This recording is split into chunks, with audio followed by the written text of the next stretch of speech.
Dober večer, spoštovana publika. Z vami je zopet dr. Rajko Svizec. Pozdravljeni, Slovenija.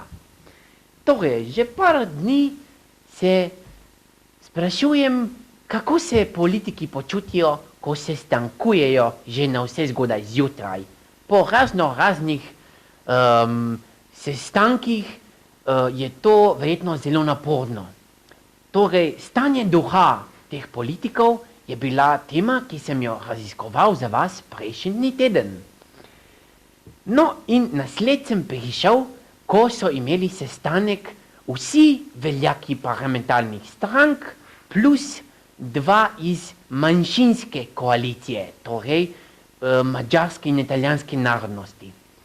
No, also, prišlo je do zelo zanimive razprave o temu, kako se vodilni ljudje počutijo ob 7:30, 8:30 in 9:00 zjutraj. Poglejmo prispevek.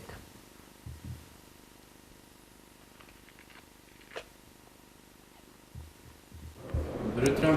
Seveda. Smo pa vi? Kurc, ampak ne uradno. Ojoj.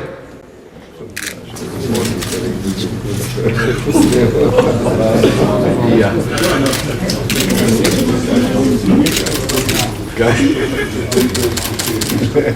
Gospodje, lahko samo malo sem pogledate, lepo prosim, da vas ovekovečimo nasmejane.